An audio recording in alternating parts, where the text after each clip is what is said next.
การเข้าถึงแหล่งทุนที่มั่นคงและโปร่งใส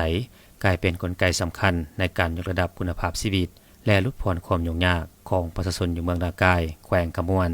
สหกรณ์สินเชื่อและเงินฝากประหยัดนากายได้พิสูจน์ให้เห็นถึงความสำเร็จด้วยการขยายตารางบริการความเอา14บ้านและมูลค่าเงินฝากสูงถึง33 ตื้อกีบทานสมพงษ์สวรรค์อำนวยการสหกรณ์สินเชื่อและเงินฝากประหยัดนากายได้เปิดเผยข้อมูลต่อสื่อมวลชนว่าเป้าหมายต้นต่อของโครงการแม่นการสร้างโอกาสให้ประชาชนเข้าถึงแหล่งทุนอย่างสะดวกเปลี่ยนทุนน้อยขับเคลื่อนการผลิตสร้างอาชีพและเพิ่มรายรับให้ครอบครัว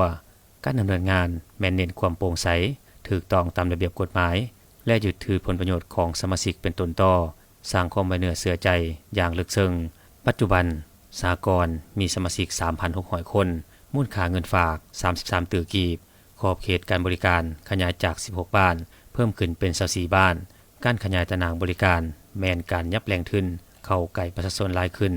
ภายใต้การคุ้มครองและสนับสนุนของบริษัทไฟฟ้าน้ำเทิน2กลไกนี้ได้ช่วยส่งเสริม2ด้านควบคู่กันอย่างมีประสิทธิภาพคือ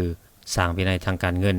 ฝึกนิสัยให้ประชาชนรู้จักการถอนเงินอย่างต่อเนื่องเปลี่ยนการเก็บเงินแบบเดิมๆมาเป็นเงินแห่ที่มีมูลค่าเพิ่มต่อยอดอาชีพและธุรกิจนำเงินทุนไปสนับสนุนการผลิตกสิกรรมและธุรกิจขนาดน้อยขนาดกลางในท้องถิ่นการสัมภาษณ์ครั้งนี้แม้นอยู่ในระยะการเคลื่อนไหวทัศนศึกษาอยู่เมืองนากายในระหว่างวันที่7 ถึง 8 กรกฎาคมของทีมงานนักข่าวจาก4แขวงภาคใต้และ2แขวงภาคกลาง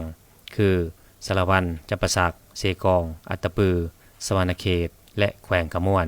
โดยแม่นกิจกรรมภายใต้โครงการแกมซิลที่จัดตั้งปฏิบัติโดยสมาคมนักข่าวและองค์การแคร์ลาวโดยได้รับทุนสนับสนุนจากสหภาพยุโรป